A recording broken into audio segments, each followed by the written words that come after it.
சர்வதேச மே தினத்தை முன்னிட்டு ஜனாதிபதி அனுரகுமார திசாநாயக்க தொழிலாளர்களுக்கு தன்னுடைய வாழ்த்துச் செய்தியை பகிர்ந்துள்ளார். உலகளாவிய போர் சூழலுக்கு மத்தியிலும் ஒரு நாடாக பல பொருளாதார வெற்றிகளை ஈட்டிக் கொண்டிருக்கும் தீர்மானிக்கதொரு தருணத்தில் இலங்கையின் உழைக்கும் மக்கள் இம்முறை தொழிலாளர்கள் தினத்தை கொண்டாடுவதாக அவர் குறிப்பிட்டுள்ளார். அமெரிக்கா தீர்வை வரி விதிப்பு, டித்வா புயல், மத்திய கிழக்கு போர் போன்ற அண்மை கால பெரும் சவால்களுக்கு மத்தியிலும் எமது நாட்டின் தனித்துவமான மனிதாபிமான மிக்க அணிசேரா வெளிநாட்டு கொள்கைகளினூடாக வெளிநாடுகளில் பணிபுரியும் தொழிலாளர்களின் பாதுகாப்பை நாம் உறுதிப்படுத்தியுள்ளோம் என்றும் குறிப்பிட்டுள்ளார். டித்வா போன்ற இயற்கை அனர்த்தங்களை வெற்றிகரமாக எதிர்கொண்டு 2025 ஆண்டில் 1977 ஆண்டிற்கு பின்னர் பதிவான மிக குறைந்த வரவு செலவு திட்ட பற்றாக்குறையை பதிவு செய்தமை 2007 ஆண்டிற்கு பிறகு நாட்டின் அதிகூடிய அரச வருமானத்தை பெற்றமை, முதன்மை கணக்கில் மேலதிக இருப்பை பேணியமை,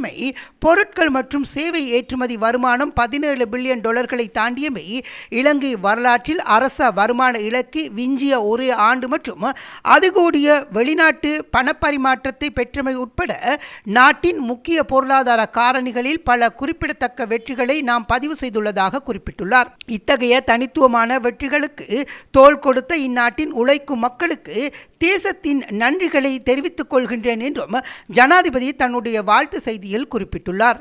இதேவேளை உழைக்கும் மக்களின் வாழ்க்கை தரத்தை உயர்த்துவதற்கு புதிய வேலை திட்டங்களை நடைமுறைப்படுத்துவதன் மூலம் நியாயமான பாதுகாப்பான பணிச்சூழலை உருவாக்க உறுதி பூண்டுள்ளதாக பிரதமர் கலாநிதி அருணி அமரசூரிய தெரிவித்துள்ளார். பிரதமர் விடுத்துள்ள மே தின வாழ்த்து செய்தியில் இந்த விடயம் குறிப்பிடப்பட்டுள்ளது. இலங்கை தொழிலாளர்கள் வரலாறு என்பது பல தசாப்தங்களாக தமது உரிமைகளை வென்றெடுப்பதற்கும் இரத்தமும் கண்ணீரும் வியர்வையும் சிந்திய பெருமை மிக்க போராட்டத்தின் கதையாகும். 1893 ஆண்டு அச்சு தொழிலாளர்கள் வேலை நிறுத்தத்திலிருந்து இந்த நாட்டின் உழைக்கும் மக்கள் ஒரு ஒழுங்கமைத்த சக்தியாக எழுந்து நின்றனர். ஏஇ குணசிங்க தலைமையில் ஆரம்பமான தொழிற்சங்க இயக்கத்தின் வழிவந்த தொழிலாளர்கள் குரல் அரசியல் ரீதியாக பலம் பெற்றது. எனவே இந்த மே தினமானது மக்கள் சக்தியால் உருவான அரசாங்கத்தின் கீழ் கொண்டாடப்படுவதனால் முக்கியத்துவம் மிக்கதாக அமைகின்றது என்றும் குறிப்பிட்டுள்ளார். இதேவேளை 1886 ஆண்டு அமெரிக்காவின் சிகாகோ நகரில் ஆரம்பமான வரலாற்று சிறப்புமிக்க தொழிலாளர்கள் போராட்டத்தை நினைவு கூர்ந்து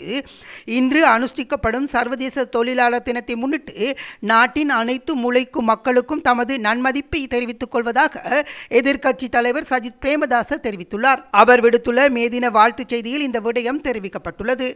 அன்று வியர்வை, கண்ணீர் மற்றும் உயிர் தியாகங்களினூடாக வென்றெடுக்கப்பட்ட 8 மணி நேர வேலை நேரம் மனிதாபிமான சேவை நிபந்தனைகளும் தொழிலாளர் கௌரவத்தின் அடித்தளமாகும். அந்த வரலாற்று வெற்றி இன்றும் உலகம் முழுவதிலும் உள்ள உழைக்கும் மக்கள் அநீதிக்கு எதிராக கிளர்ந்தெழுவதற்கு பெரும் சக்தி அளித்துள்ளது. இம்முறை மே தினத்தை கொண்டாடும் இத்தருணத்தில் இலங்கையில் உழைக்கும் மக்கள் வரலாற்றில் மிக மோசமான பொருளாதார மற்றும் அரசியல் நெருக்கடியை எதிர்கொண்டுள்ளனர் என்பதை நாம் மறந்துவிடக்கூடாது. அத்துடன் ஒடுக்கப்பட்ட மக்களின் பசியையும் வலியையும் உணர்ந்து அவர்களின் உழைப்பிற்கு உரிய மரியாதையை வழங்குகின்ற ஒரு ஆட்சி நாட்டில் நிறுவப்பட வேண்டும். அதற்கு மக்கள் போராட்டத்திற்காக அனைத்து உழைக்கும் மக்களையும் கைகோர்க்குமாறு எதிர்க்கட்சி தலைவர் அழைப்பு விடுத்துள்ளார்.